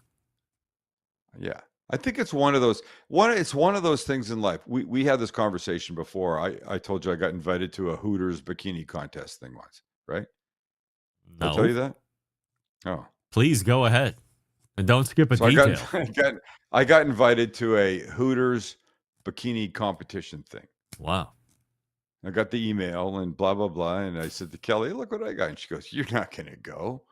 I go, oh, I am absolutely going. She goes, why would you go to that? I go, for two reasons. Number one, because who gets invited to be a judge at a Hooters bikini contest thing? Only the lucky. Right. Lucky. I was fortunate that day. I got that email. So I go, so there's always that. And then if all of my male friends, if my male friends found out that I said no to a Hooters bikini, my man card would have been removed. And honestly, I'm not going to ogle. I'm going to be able to say, it's not oogle. I think it's ogle. I'm not going to, I'm going so I can say, yes, that's one more thing I got to do. As Sam, the cooking guy. Yeah. You know, people that do the stuff I do get to do cool things sometimes. And that was one of the things. And I took my nephew. He was of age. Yeah. And it was... he wasn't wearing sweatpants, was he? No, he was not. That's creepy, man. Why did you say shit like that? Ew. Have you met me? God, I hope your wife doesn't. Have I met you? No, not in person. Actually, no. Right. Not Soon. in person. Yeah. Soon. Yeah. Did you pick the winner overall, like the one you like the best? Did she win? There's been way too much alcohol and potentially drugs between then and now, and I don't even remember. But I remember the night. I remember people being very excited that I was there, like people just watching. It was very cool. It honestly, the audience reacting to me meant more to me than sort of the event. But it was a cool thing, and I mean, that's up there. It's on my list. Not because it was women scantily clad, whatever. It was just a cool thing to be invited to. Yeah, of course. I would go in a second. I've cooked for the King of Jordan. I've been invited to Korea by the CEO of the company that owns Korean Airlines. Those are the little things, Hooters, that kind of stuff. I went to a juvenile prison in San Diego with another chef I know, a guy named Matt Gordon, and we did like a class for kids that were in. It's not juvie. It's real, actual kids' jail. They're in jail, but real jail. The guards don't have guns. Looks like a jail, smells like a jail, feels like a jail, looks like a jail. The only difference is they're younger and the guards don't carry guns. These are the things that make me say I'm so fortunate that I get to do this varied things. These varied things. Yeah. So that was Matt Osman is writing in. What's the purpose of this great story about the book again? So you're just saying that you happen to be invited to do some great things. You want to check things off, and a children's book would be one you might want to check off the list as things to do. Children's book would be tying it back 100%. I've been on the Today Show a bunch of times. I've been on Good Morning America. These are these little things that add up. So a children's book, one more thing. All right. Sorry. We've never talked about this. We've never talked about this before. Go ahead. I mentioned it. I played the clip. Ahead. We've never talked about it. Go ahead. Why not do it tonight? For everybody that doesn't know, Jesus, Sam the cooking guy has been on the show for, I don't know, it's probably going on a dozen years now, if you can believe it. But like a dozen. Has it been that long? I think it's been a dozen years. At least 10, but I think it does. You look the same. You look exactly the same. I do? I think I look older. What do you think about my Pits and Spits barbecue button down? Like it's a full button down. I think you should be rocking stuff like that. All right. I think every episode. Do you call these an episode or video? It's an episode. What would you call what I do on YouTube? It's an episode. Yep. Max says anything that's a number is an episode. Max says video. I go, no, it's an episode. He goes, says we're going to shoot a video. Yes. Yeah. Okay. I mean, I get that, but I think, and I don't think it's because I'm a man of a certain age. It's just I'm that's the world that I came from. Yeah. So for everybody listening, I think you should go ahead. Sorry. No, I'm sorry. Go ahead. You want me to gear out? I think you should rock a different. Like everybody should send you a shirt. You should wear it. There you go. Pits and Spits. It's amazing. Right? How great is that? I don't think a lot of places don't have this quality. Like this is it's a good quality, and it's very irreverent as far as clothes are concerned for the barbecue world. So, let me ask you a Weber question. isn't coming on. Yeah. Let me ask you a question. You're going to somebody's backyard for a party in a couple of weeks, right? Yeah. Your wife says, "All right, we're leaving at 1:30." Yeah. Great. At 1:25, you come downstairs in that shirt. What does she say to you? Just start the car. She doesn't care. Oh, good. Yeah. I mean, I'm the meat man. So, I mean, if for some, I don't know how it's going to happen, but if you separate that clip and put that into your open, I'm the meat man. I'm the meat man. At some point, I might have grandkids. So the male portion of grandparents are always worried about like what am I going to be called? So when I was growing up, I used to call both sides of my grandparents, mom and dad's side, grandpa. My dad prefers to be called Pops. Grandma's grandma. But my mother-in-law's Nana. So, it gets all weird. Everybody's worried about what to call. Right. Yeah. Guess what I'm going to be called? Meat man? Yes. Meat man. Not grandpa, not papa, not pa. You're going to be like this. Meat man. Meat man, can I have another pancake? Yes. It's going to be great. No. Meat man, can I have another lamb rib? Yes. I don't care. Any sentence that starts with meat man coming out of a little kid's mouth. So great. Oh my God. It's going to be the best. Okay. Because I am a legitimate grandfather. I'm OG. The original. Yeah. But not original gangster, which is where OG came from. It's we have a different version of my family, but I'm the OG. And my grandson, there's only one that can say it right now. He's like, OG, can we go over there? OG. Oh. It's good. So good. It's good. It's good. All right. It's good. So we got off base here, but for the folks that don't know, Sam had just mentioned he'd been on the Today Show a number of times. So there was a specific point in time many, many years ago where Sam was on Today Show doing the hit, and he's got the co-host at the time was Hoda Kotb. Am I saying it right? Hoda Kotb and Kathy Lee Gifford. Crazy last name. And here they are around Sam. Both of them appear to be having a conversation with one another, chiming in with nonsense talk. Sam is trying to just get in to the recipe at a start, looking for a jump off point. And then out of nowhere, Sam pulls the most ballsy move any man has ever done on live television ever in the history of television. I don't know that's true. He says, "Hey, you dumb broads, shut the fuck up for 1 minute so I can get going on my recipe," or words to that effect. What did you say? Say it. Relive it right now. Relive. Please, can I talk? Please, can I talk 1 minute?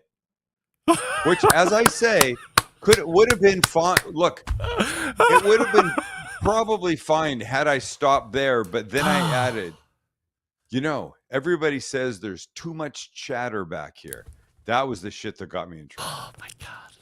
But listen, by a little explanation, my first time on the but Today you're Show, leaving out one important point. I apologize. Yes. The minute you go with the second over the top of, I hear from everybody talking about it, you hear laughing in the background. Like people are like, I hear the camera finally, guys. somebody told these camera guys two laughing. to shut up, and there's people laughing in the background because they're like, he's right. Yeah. Oh, it's the best. Listen, that was my second time on the Today Show. My first time on the Today Show, I was like a deer in the headlights. As I've said before, one of the co-hosts could have given birth on the floor right beside me, and I would have kept going. I was just like, I got to do this. I'd practice it the day before with them because that's what they do. They want to make sure you're not going to fuck up. Yeah. So I had what I had to do in my head, and I was going to stick by that, come hell or high water.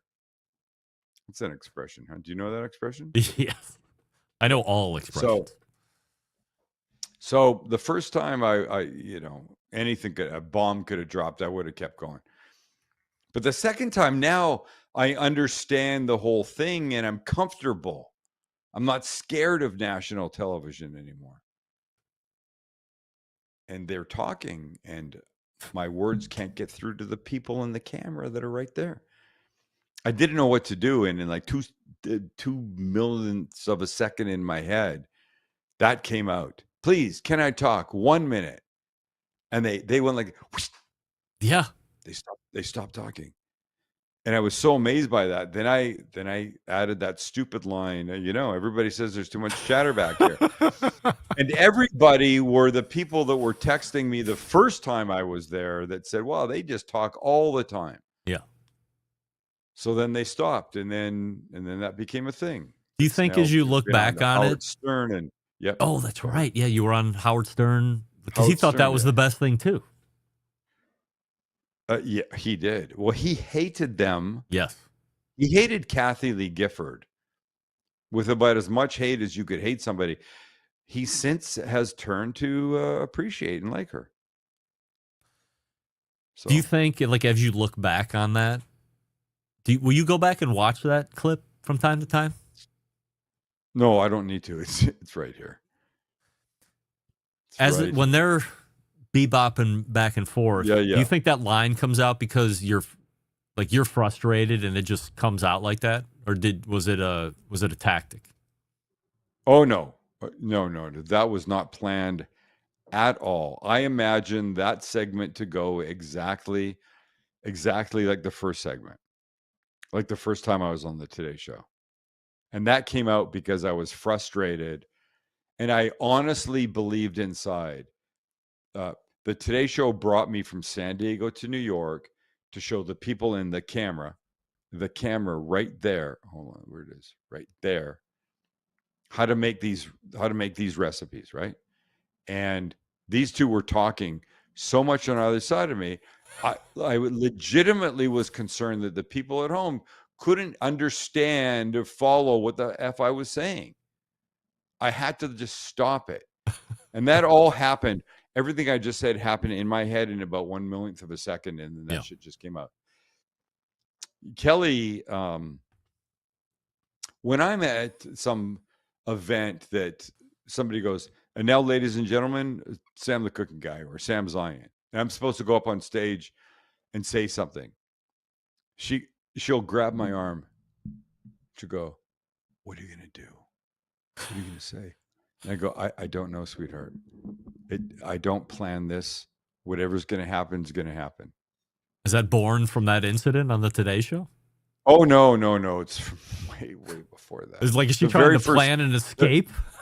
The very first Emmy that I won, I got up on stage, and whatever else I said, I thanked not my wife, not the crew. I thanked my lucky boxer shorts.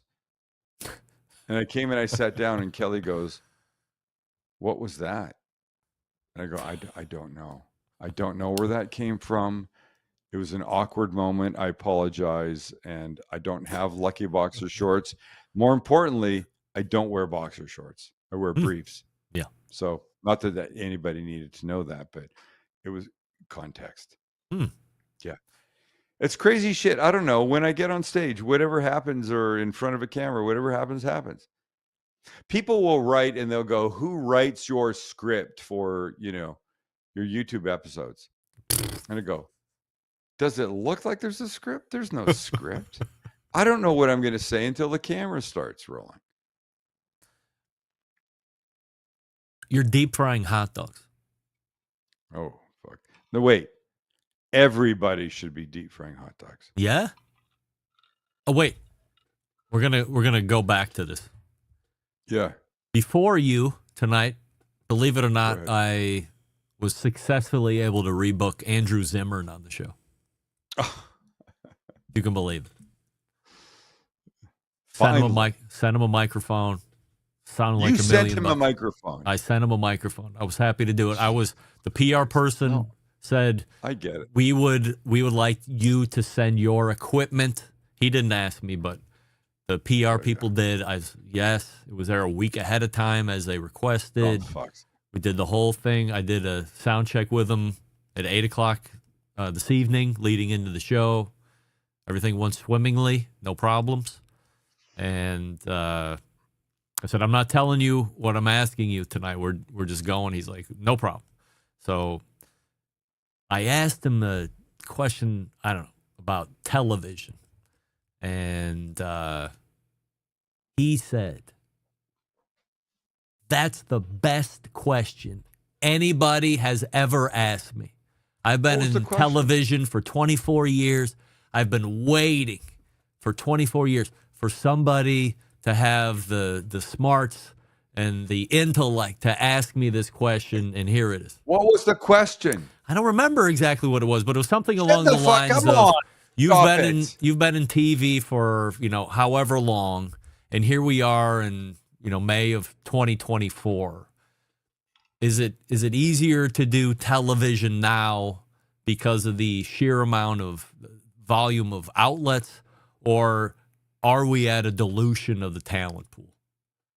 And what did he say? Or along those lines. And then he paid me this grand compliment, and that was all I ever heard for the rest of the segment. I don't even know what he was talking about. Blood was rushing in your ears. I heard that. I was like, whoa, I got a sound clip to isolate. That's going to be great. Wow. I'm going to have to go back. Apologize, I haven't watched. I don't watch. I don't watch. No, I don't care. Yeah, you're one of my most faithful podcasters. Doing some changes, and I came directly here. Yeah, so it's going to be. It was a wonderful compliment. He gave a very great answer, and we went into a lot of, So just assume he's not listening. Yeah, on a scale of 1 to 10. On a scale of his PR people are useless. Nobody's because they fucked up the whole microphone thing last time. So we know they're a bunch of dumb fucks. What would you rate his interview on a scale of 1 to 10? It was a solid 8. That's good. Yeah, who's been a 10? Have you had a 10? Yeah, aside John, from me, because I know how you feel about John Marcus. His origin story when he was inducted into the Barbecue Central Show's Guest Hall of Fame a couple of years ago. Yeah, that was a 10 because it was so much. He shared so many good stories. And he has been in contact with so many people that just as me as a common person would see on television or be able to appreciate from a comedic standpoint. The dude crashed Bob Hope's trailer at the Ohio State Fair when he was like 17 years old. He drove up from London, Ohio, which is south and west of Columbus. He heard he was going to be there. This is forever ago, too. And just how old is he now? Wait, how old is he now? He ain't no kid. He's probably your age or a little older. Oh, easy now. He might be older, actually, now that I'm thinking about it. So, back in the day when he's a teenager, there's not the accoutrement that we have laying around here. So he hears Bob Hope's playing the Ohio State Fair, which is a huge fair, obviously. And he leaves his house from London on a whim, drives up to the fair, finds his trailer, and just boom, barges right into Bob Hope's trailer to make a pitch, to write jokes for him. He wrote jokes and brought them with him, paper jokes. And he gave them to Bob Hope. who Did was he with use them? some other, unnamed lady in the trailer at the moment, and said, "I got these jokes. You read." And Bob said, "Give me your mailing address, and if I use them, I'll send you back. I don't know, whatever it was per joke. $5 a joke. Yeah, I think right. that's probably what they did in those days. It was nothing, And 10, $20. Couple weeks later, he gets a piece of mail, and it's Bob Hope sending him money. He's like, these are the jokes I wrote, or these are the jokes I used, and he stuck them back in the envelope and sent them back, so he knew which ones he used. Like how Jackie used to tick off the jokes that Howard used to write. But wait a second. What a in the Jewish world we would use the word mensch. Mensch, the guy that does the right thing. Yeah, you right. know what a mensch Bob Hope was. Yeah, not Jewish, by the way. But that's a proper guy. So that story led into, I think the return address on the envelope was from New York City. So he cuts out the address on the envelope and plots a course to go from London, Ohio now to New York City. And now he's a fucking stalker. Yes, but it's different back in those days. And they had a different ends up word for it? running into him in a hotel lobby, and they remember, and they've kind of Running into him. run into. Oh, surprised to see you here from London, Ohio. And now he's writing, and then he was writing jokes for him. He gave him another shot. So I mean, just great stories like that. Then talking about his, how he had worked with Bill Cosby on the Cosby Show, and he was at home. This is another one that really stuck with me. He was at home in London, Ohio, which is nowhere, as I'd mentioned. He's taking a stroll outside during Thanksgiving. And his dad wanted him to be a pediatrician. His brother was a doctor. It was like the family thing was to be a doctor. But he bucked the horse and, decided he was going to be a horse. Bucked. Oh, sorry. Yeah. Sorry, I didn't know what you do in Ohio. He's doing comedian. Never mind. So he's doing his writing and executive producing, very successful. He's like, and I'm out on Thanksgiving night. It was a Thursday night, 8:00, and I'm walking the street. And every home I look in, Cosby Show, Cosby Show, Cosby Show. And it's his show. He was executive producer and showrunner for Cosby Show during their biggest run for like an 8-year span. And here I am walking my hometown streets, and everybody's watching the show that I'm EP on. And it was just stories like that. I mean, that was a 10 out of 10. That's good. Okay, wait. If that was a 10 out of 10, who was the 1 out of 10? Come on, you can say it. You know who it is. I was trying to remember his name. This was a long time ago. By the way, no offense, and if it gets back to him, which I doubt, the pitmaster for a team called Serial Griller. His name is Mark Breen. Very accomplished pitmaster, champion, world champion many times over. Go ahead. Wow. Go ahead, but the worst of the worst. No energy, no chutzpah. Yeah, that's bad. Energy is bad. Monotone. Energy is bad. Yeah. And I'm sure he was as gimmicked up as he could have been, but I mean, it was like, how can I get out of this even quicker than I thought I was going to get out of this? And it was like that. And that's the interview I knew, like, sometimes you can't have people back on.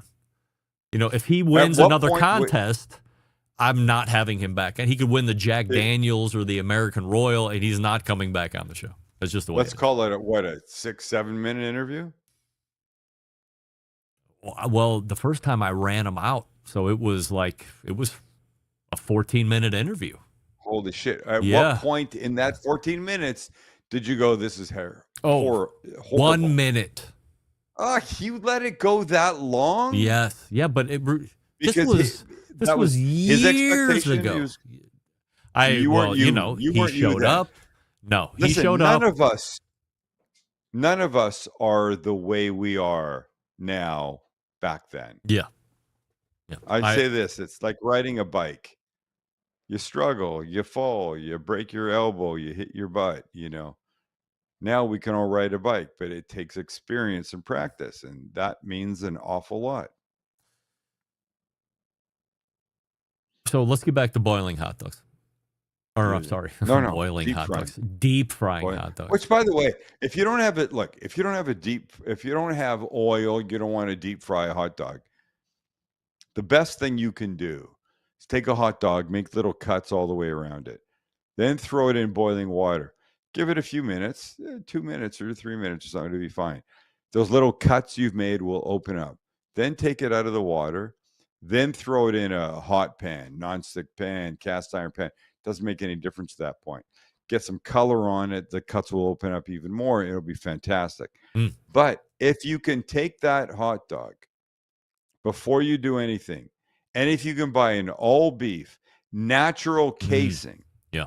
Ooh, snappy. and throw it in 350-degree oil for a minute or a minute and a half, you will find a new religion in what you're about to eat. I'm not kidding. It is transformational. It doesn't crack the case? Doesn't split? It does crack the case, which actually makes it better. There's a place in New Jersey, Clifton, New Jersey, called Rutt's Hut that I don't know if they claim to be the originator, but what they have is something called a ripper. And they deep fry, and they're called rippers because they bust open. Mm. It's not about whether they bust open or not. I feel like if they do, you're better off. But what it does, it makes a super snappy bite on the outside. Oh, yeah. It cooks them perfectly. They're amazing. Look, you can eat a hot dog raw. The shit's already cooked. Just barely warm one up and you're fine. But when you take it and you throw it in oil and you do that for a couple minutes, that's amazing. How do you scramble your eggs? I'm not talking about like the preparation where you get the fork underneath it, but like actually cooking them into the pan. Yeah. Well, it depends. I mean, I'm partial to slow scrambled eggs. I like low heat. I like butter and oil in the pan. I like to move them around. It can take me 5 minutes. It can take me 10 minutes, and I'm okay with it. I Are you like just a looking super for soft. is it a look? It's a look. It's a feel. I like a soft, curded, scrambled egg. I mean, look, you can do it in like 30 seconds in a super hot pan, but I don't like it to. What's going on there? Cat. What are you doing? The fucking cat again? Yeah. Again. When are you going to Always. put your foot down, be the man in that house, and go, we don't have cats anymore, love. It's never happening. Yeah, right. You're owned by the women in that house. Yeah, I know it. I get it. I like my scrambled eggs soft. Wait, by the way, what we have a video coming up. I was in Hong Kong 2 weekends ago, and we shot what will come out maybe in a month. The 50 things you need to eat in Hong Kong. And one of them was French toast. Yeah. Deep fried, stuffed with satay beef. Really? And when I tell you this shit is life effing changing. Oh my God. So is it like two pieces of French toast and then beef in between, like a sandwich? Two thick pieces of bread. Yeah. Like as you say, sandwich. I don't know where the G came from. Doesn't work for me. But you make satay beef. There's oil, there's whatever. There's soy sauce and garlic and whatever, all that stuff, right? You cook the beef. It's beautifully cooked. Then you take these 2 pieces of bread and you put a giant pile of it here. You put the thing on top. Yeah. Then you dip that sandwich in the beaten egg, and then you deep fry it. Wow. I shallow fried it. And it is fucking life-changing. It is insanely delicious. Insanely delicious. What am I making for dinner tomorrow night? Tomorrow? Yeah. You're making the balsamic chicken that's on the website. That is about a 2-hour marinade. It's a handful of ingredients, obviously oil, garlic, balsamic vinegar. It is so good. It is so flavorful. And I would say use chicken thighs if you're a Always. chicken thigh person, which I mean, I'm going to guess you should do that as a poll.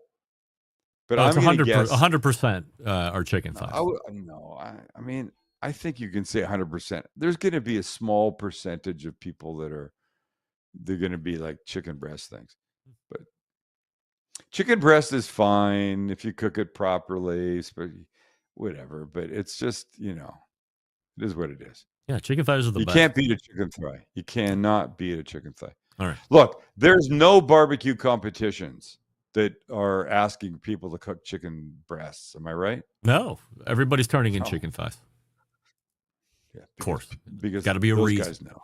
It's got to be a reason. There's a reason. All right. Hit up Sam's website, thecookingguy.com, for all recipes, and the majority of those recipes will also have the corresponding video attached. So if you would like to watch it, you have the full recipe for your shopping. If you'd like to buy gear, shop stcg.com and subscribe to the YouTube channel, as 3.7 million of you have as of 1 p.m. today. Sam, always appreciate the time, and we will. Forgot the balloons. I didn't mean to do that. Oh, Thank no, you. I that's all appreciate right. you.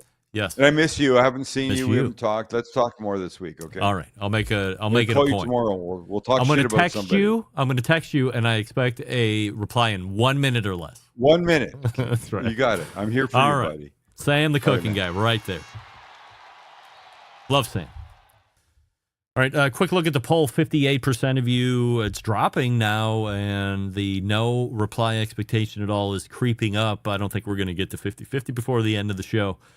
A lot of votes have been cast, but 58% say 5 minutes or less, and 30% now are saying that there is no expectation at all that you are going to give a reply back.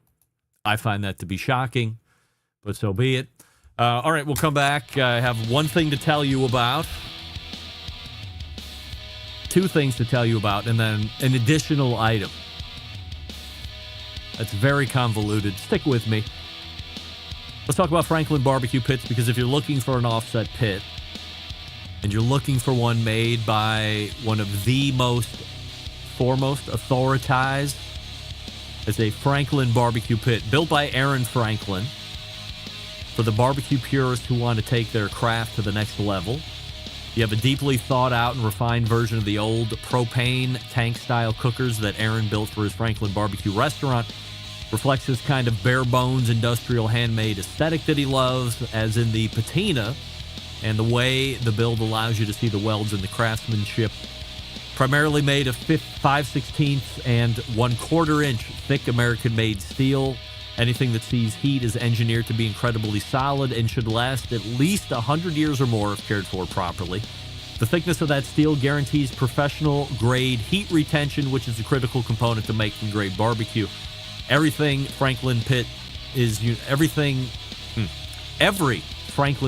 unique unto itself, and that includes the own natural markings and the own badge number as well. Franklin pits can be found at barbecue specialty stores in select regions of the country. If you're a listener of the show and you own such a store and you want to become a certified Franklin dealer, visit franklinbbqpits.com and fill out the dealer form. If you're a listener of the show and you want to own one and you're not in part of the country that has a certified Franklin dealer nearby, you can also visit franklinbbqpits.com and purchase a pit. Franklin Pits will ship a Franklin pit to your driveway. So either way, if you want to become a supplier or a dealer because you're already a supplier, hit the website and fill out the dealer form, or just buy one if you want. No problem. Stick around. We'll be right back.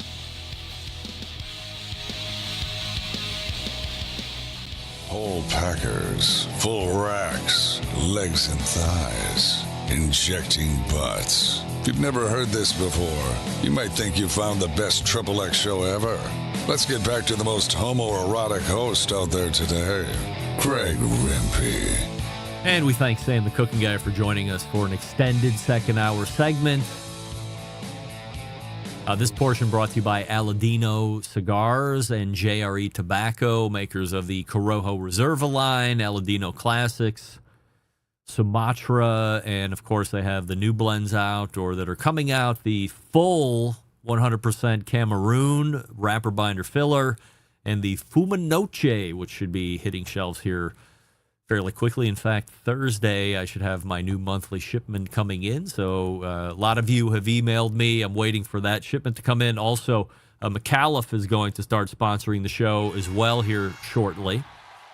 I'm just waiting to get all the new cigars in. There's like 3 or 4 or 5 of you that are looking for those samples that I'm going to send out, but I've been in contact with you guys. So just hang out, a little more patience, and then you'll have samples of Aladino and McAuliffe, some of the best cigars out there on the market today. Now, I want to show you this because, as I had mentioned, we have new sponsor of the show, Winners Products, which is a manufacturer. That's key to keep mentioning. They're a manufacturer. So you can't go to any retail outlet and say, I want to see the Winners grill. People aren't going to know what that means. So they're making Pro Series for Sam's Club. If you're in the market for a griddle, and this is on the Doorbuster over at Sam's Club, this is a 5-burner, all stainless, gas flat top griddle, whatever you want to call it. It's got the nice side shelves there. It's got a hood over the top of it. Look at the price point, $399. Are you kidding me? Especially when you look at some of the other brands that have now introduced the high-end stainless brand, like Blackstone they have a model now at $2,000. This is sub $500 for what appears to be probably 36 inches in left to right. Not sure what the front to back is. Get another shot here. You got the trash hole right there in the front. You can't be in the back because Blackstone has that patented. You can't do that. A lot of things they got patents on. So the holes in the front, in case you were wondering. But again, for $399 on the Sam's Club website, it's probably similar in store, but I know on the website you can get it by May 21st. Ships free right to you for $399. So again, if you're looking for what some would consider to be a more higher end, a lot of value built into the product, and at a price point that's going to be hard to beat, $399 for that. I mean, you got to be kidding me. That is unbelievable. So if you're in the market, might I recommend the Members Mark Pro Series 5-burner gas griddle. Again, only available at Sam's Club because that's where the Winners products are for the Members Mark. That's their brand, and Winners makes them for them. And again, we'll have a lot more conversation with my guy James. He'll be on at the end of the month for the first time. We'll get some background on him, what Winners all about, and this new grill that we're talking about that's got 5 burners and that oven mode that you may or may not have seen in some of my stories here over the past couple of years. But now it's finally infiltrating America, baby, because America loves not only a grill that operates like a grill, but one that they can set a temperature at. And again, you don't have to plug it in. So be on the lookout.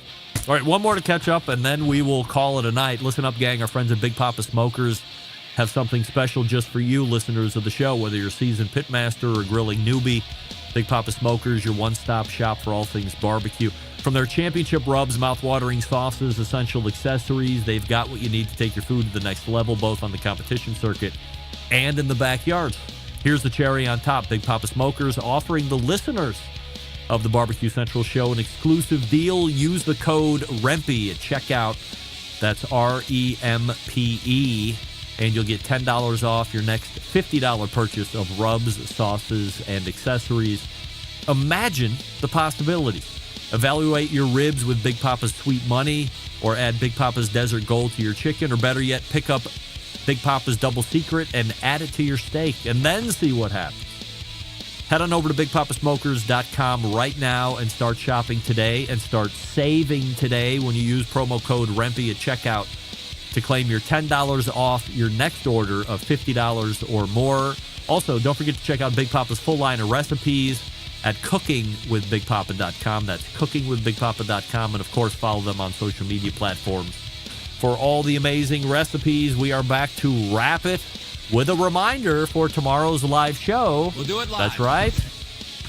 So stick around. We'll be right back.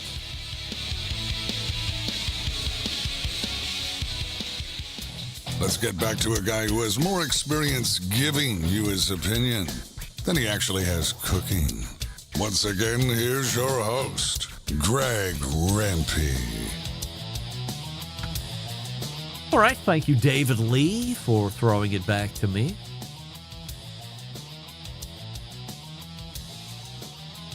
Quick reminder, programming note, tomorrow, May 8th. By the way, we say happy birthday to Bobby Rempe for May 8th. How about that? Good for you. I think she's going to be 23. Can that be right? It's got to be right. She's got to be turning 23. Holy moly. Every year quicker and quicker as the years fly by. So she's also graduating college on Saturday. Nurse pinning ceremony Thursday. And then Maddie graduating college a year early on Friday from the Kent States. And she starts PA school on Monday. So no rest for the wicked as far as she's concerned. And everybody growing up. Marley's last day of high school this Friday. Everybody's changing. Programming note, May 8th, 2024. At 3 p.m. Eastern, we will be announcing in conjunction with the American Royal and our pal Amy Mills from 17th Street Barbecue the official top 10 finalists list for this year's Barbecue Hall of Fame. So if you would like to hear which 10 individuals are tapped this year, we'll see who might be repeating from years past. We'll see who's new and who hasn't been on years past. We'll see if I get on there potentially, but who knows? We'll see. And all will be revealed tomorrow, 3 p.m. If you miss it, on podcast, of course. And then 2 weeks after that, on the 22nd, we will reveal the actual 2024 Barbecue Hall of Fame class. And those will be 4 living members, 3 legacy members, and then we'll also see if there's going to be an impact award this year or not. The last 2 years, there have been. Barbecue Forum got it last year. Unsung Black Barbecue Cooks got it in that first year that award was made available. Okay, good enough. Let's go. All the way back in the first hour, Malcolm Reed joined me from Roswell, Georgia, sounding great. And then Andrew Zimmern from Minnesota, home-based in Minnesota, like Prince, except Andrew. Paid me the best compliment I've ever had in my whole entire show life, and I'll isolate that and run it ad nauseum. If you think I'm overbearing now with sound drops, you are going to learn to love it, because you'll have no choice, as the great Ric Flair said. Appreciate him stopping by. He was supposed to be here in January, but we rebooked, and well worth the time, well worth the wait. And then Sam the Cooking Guy in the second hour, great as always. CookingGuy.com. His website, shopstcg.com. Andrew Zimmern, his personal website where you can link to all of his stuff. And then Malcolm Reed can be found, of course, at howtobbqright.com. Big show planned for you next week. Meathead and Robert Moss and many others. We have lead up going into Memphis in May, so we'll see what that looks like.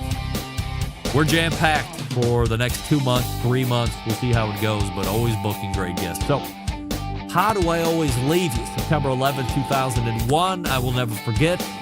And until tomorrow at 3 p.m. Eastern, where we unveil the top 10 finalists for the 2024 Barbecue Hall of Fame.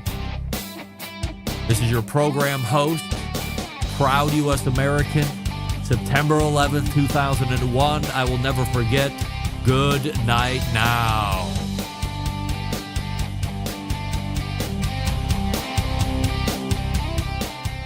It's Sam the Cooking Guy, and you're listening to the Barbecue Central Show. Some call him a fool, some even call him a douchebag. But I say Greg Rempe is the greatest thing to happen to barbecue since cavemen.